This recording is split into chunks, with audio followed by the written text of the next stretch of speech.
Dear learners, welcome to the today's session on ways to deal with the conflicts. The objectives of the session are to understand the meaning of conflict, to understand the reasons of conflict, to be aware about the different views on conflict, to understand the process of conflict, to be aware about the various conflict resolution techniques. Let us start with the meaning of conflict. Conflict can be defined as a process that begins when one party perceives another party that the another party has negatively affected or is about to negatively affect something that the first party cares about. It encompasses the wide range of conflicts people experience in organization. In an organization, conflicts are like incompatibility of goals, differences over interpretation of facts, disagreements based on behavioral expectations, and the like. Webster Dictionary defines conflict as a sharp disagreement or opposition of interests or ideas. Conflict may be viewed as occurring along cognitive, emotional, and behavioral dimensions. When we say cognitive, it means at perception level. When we say emotional, it means at feeling level. And when we say behavioral dimension, then it means at action level. These three-dimensional perspectives can help us to understand the complexities of conflict. The conflict levels range from overt and violent acts to subtle forms of disagreements. We need to understand that conflict is a normal and natural part of any workplace. When it occurs, there is a tendency for morale to be lowered. There is a tendency that absenteeism gets increased, and there can be a loss of productivity too. So, handling and resolving conflicts that arise in the workplace is one of the biggest challenges managers and employees face. Typically, there are two responses to conflict. Either one runs away, that is avoidance of conflict, or fight it out. In either case, we often feel uncomfortable or dissatisfied with the results because no resolution is achieved. Instead, we need to constructively resolve conflict, as resolving conflict can turn a potentially destructive situation into an opportunity for enhanced performance. Reasons of conflict. Let us take now the reasons of conflict. There are many causes or reasons for conflict in any work setting. Some of the primary causes are like poor communication. Poor communication style can lead to misunderstandings between employees or between employee and manager. Lack of communication creates walls of distorted perceptions, which creates potential situations for conflict. Another reason can be undue privileges. If a few of the favored employees are given undue privileges by a superior, then this can become a potential reason of conflict among employees working at the same level. Another reason, different interest. Within a workplace, conflict occurs when individual workers fight for their personal goals, ignoring organizational goals and organizational well-being. Scarce resources. When resources are scarce or less, employees feel they have to compete for the available resources in order to do their job. In such an environment, conflict occurs, and it is bit natural that in competitive world where everyone is trying to be ahead of other, scarce resources shall add fuel to the cutthroat kind of competition, and as such conflict occurs. Another reason, personality clashes. Even in a workplace with employees from the same cultural background, the employees have their own individual personalities based on their unique set of emotions, beliefs, values, and attitudes, and depending upon their unique set of experiences in life occurring to them since their childhood. And as such, they can have different personalities, and if there is no acceptance to each other, the conflict may occur. So the next one is poor performance. When one or more individuals within a work unit are not performing, that is not working up to the potential, and this issue is not addressed, then conflict is unavoidable. Different values, another reason for conflict. Workplace is made up of individuals, and every individual may be carrying his or her own set of values. Values are the preferred states of existence. In today's world, based on globalization, there is cultural diversity among employees working for the same organization who see the world differently from their perspectives, and perspective is something which get influenced by the cultural values.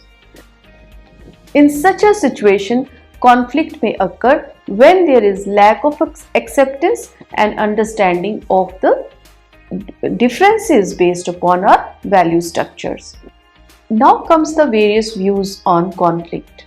Here I acknowledge the work of Stephen P. Robbins and Timothy A. Judge, who presented their work in a book on organizational behavior. According to them, there is transition in conflict thought. That is, over the period of time, the orientation of the thought process has transformed.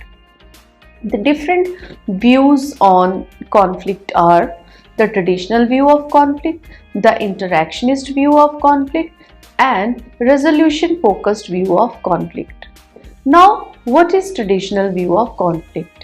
Under this view, the early approach to conflict assumed that all conflict was bad and to be avoided. Conflict was viewed negatively and discussed with such terms as violence, destruction, and irrationality to reinforce its negative connotations.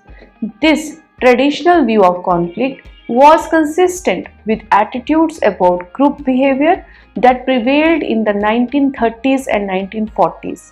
Conflict was a dysfunctional outcome resulting from poor communication, a lack of openness and trust between people, and the failure of managers to be responsive to the needs and aspirations of their employees. The view that all conflict is bad certainly offers a simple approach to looking at the behavior of people who create conflict. Now, the interactionist view of conflict. The interactionist view of conflict encourages conflict on the grounds that a harmonious, peaceful, tranquil, and cooperative group is prone to becoming static, apathetic, and unresponsive to the needs for change and innovation. The major contribution of this view is recognizing that a minimal level of conflicts can help keep a group viable, self-critical, and creative. The interactionist view does not propose that all conflicts are good. Rather, it proposes that functional conflict supports the goals of the group and improves its performance and is thus a constructive form of conflict. A conflict that hinders group performance is destructive or dysfunctional conflict, whereas the conflict which helps growth in the group performance is functional conflict. The experts, however, have proposed that we need to understand well what differentiates the dysfunctional conflict from the functional conflict. And for this, we need to first understand the types of conflict. According to them, there are three types of conflict: task conflict, relationship conflict, and process conflict.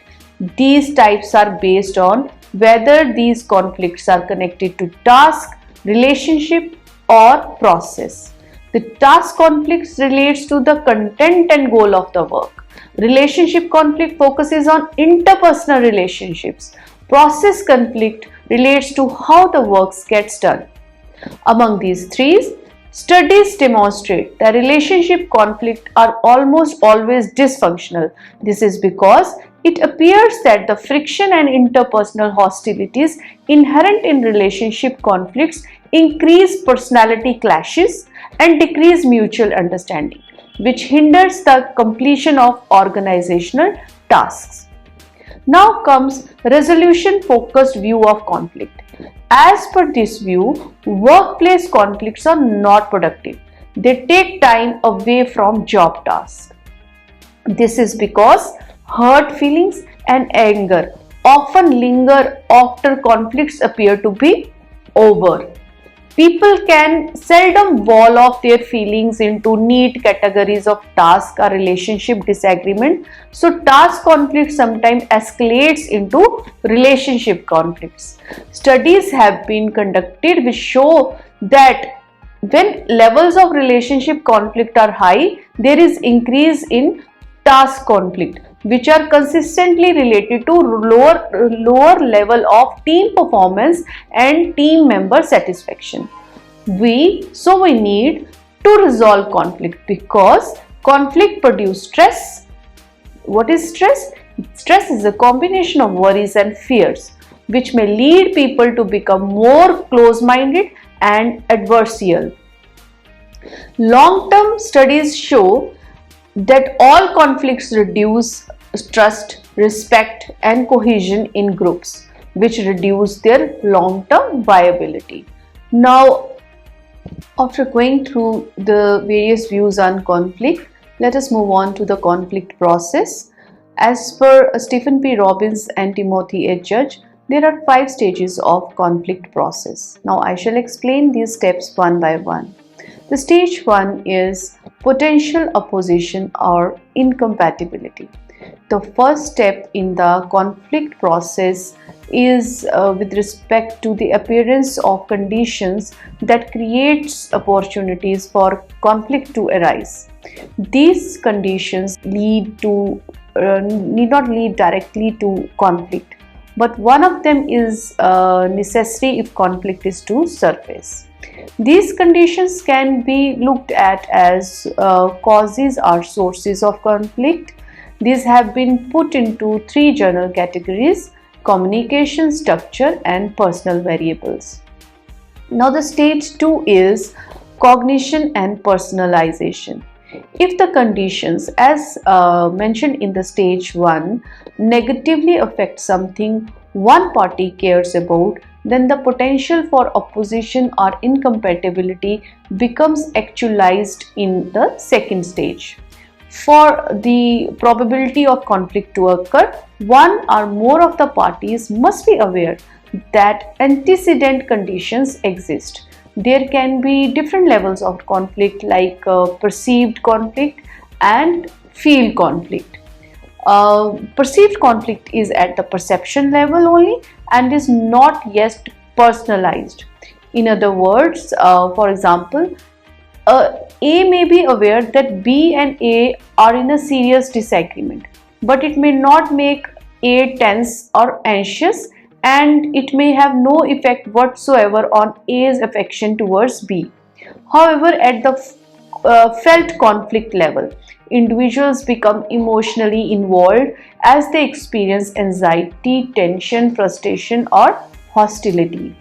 It is in the stage 2 where conflict issues tend to be defined, where the parties decide that the conflict, what the conflict is about.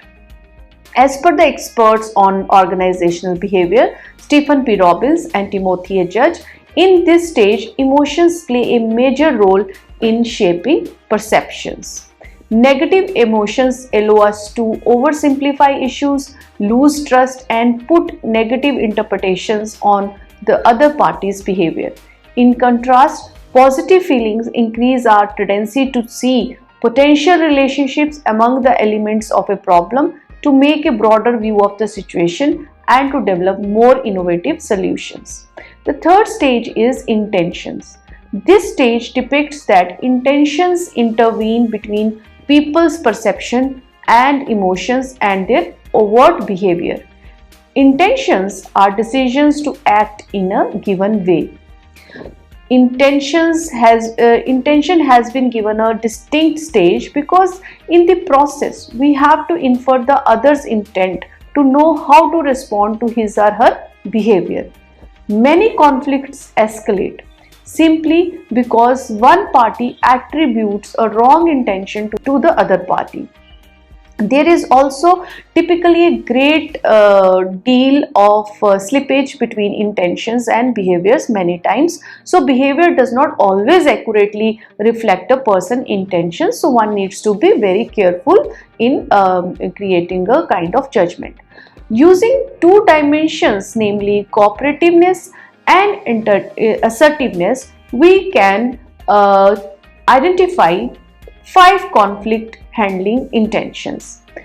Cooperativeness means the degree to which one party attempts to satisfy the other party's concern, and assertiveness means the degree to which one party attempts to satisfy his or her own concerns. And the 5 conflict handling intentions based on these two are competing, collaborating, avoiding, accommodating, and compromising. Now let's see each one of these one by one.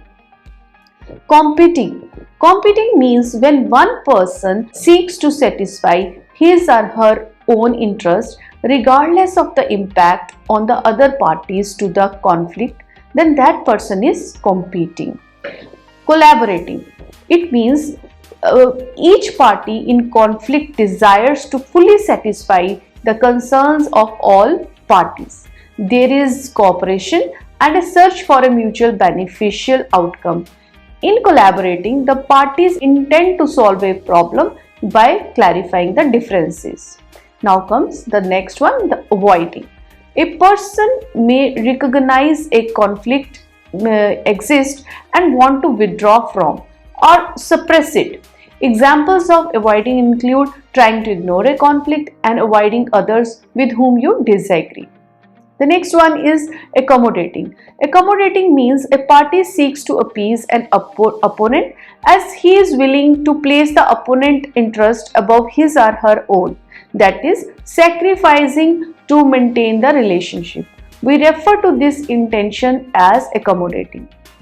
Supporting someone else's opinion despite your own reservations about a particular issue, this is something related to accommodating. Now comes compromising. In compromising, there is no clear winner or loser. There is acceptance to a solution that provides incomplete satisfaction to both the parties. The distinguishing characteristic of compromising, therefore, is that each party intends to give up something. It is pertinent to mention that intentions are not always fixed. During the course of a conflict, they might change if the parties are able to see the other's point of view or respond emotionally to the other's behavior. Now comes in the process of conflict, the stage 4. This is behavior. This is the stage where conflicts become visible. The behavior stage includes the statements, actions, and reactions made by the conflicting parties, usually as overt attempts to implement their own intentions. As a result of miscalculations or unskilled enactments, overt behavior sometimes deviate from the original intentions. This stage includes behavior from one party and its reaction from other party, which is also expressed at the behavioral level. Now comes the stage 5. This is outcomes. The Action reaction interplay between the conflicting parties. These outcomes may be functional if the conflict improves the group's performance, or it can be dysfunctional if it hinders performance. You may think about how conflict can yield functional outcomes, as it is hard to visualize a situation in which open aggression could be functional. Dear learners, conflict is constructive or functional when it improves the quality of decisions, stimulates creativity and emotions, encourages interest and curiosity among group members, provides the medium through which problems can be aired and tensions are released, and it fosters an environment of self-evaluation and change. So this way, conflict is an antidote to a situation which may be called as groupthink. Now, in order to explain this functional aspect of conflict, I need to explain groupthink. Groupthink is a phenomena that occurs when a group of individuals reaches a consensus without critical reasoning or evaluation of the consequences or alternative. Why this happens? This happens because the group members do not want to give displeasure to any member of the group by their differing views. So this way we could understand that how conflicts can be functional. The dysfunctional conflicts can reduce group effectiveness. Among the undesirable consequences are poor communication, reduction in group cohesiveness, and subordination of group goals to the primacy of infighting among members. However, as per the resolution view of the conflict, which has been spoken about earlier, unless conflict is resolved, all forms of conflict, even the functional form of conflicts, appear to reduce group member satisfaction and trust, and at the extreme, conflict can bring group functioning to halt and threatens the group survival. Now, what can be the various conflict resolution techniques? So, as per Stephen P. Robbins and Timothy A. Judge, the various conflict resolution techniques are like problem solving through face-to-face meeting. In a conflicting situation, problem solving through face-to-face meeting of the parties for the purpose of identifying the problem and resolving it through open discussion is very beneficial to resolve conflict. Another way out can be superordinate the goals. This is about creating a shared goal that cannot be attained without the cooperation of each of the conflicting parties involved. Another way to resolve conflict can be expansion of resources. When a conflict is caused by the scarcity of resources, for example, money, promotion, opportunities, office space, etc., there must be expansion of resources. We should create a win-win solution for everyone.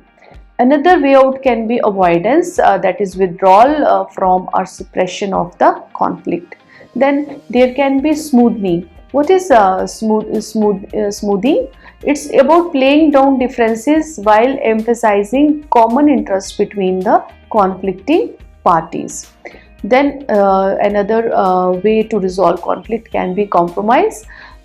Each party in this compromise kind of situation give up something of value to them.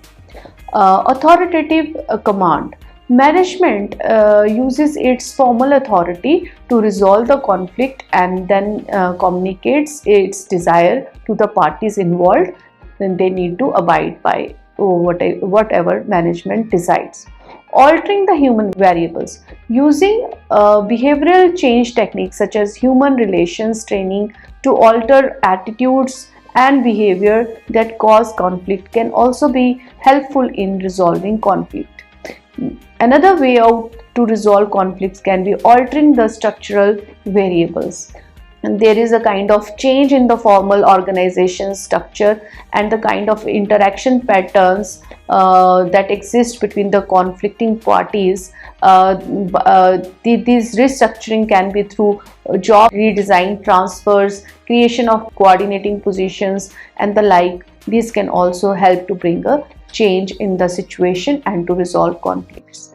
Dear learners, this is all on the session ways to manage conflicts. Thank you.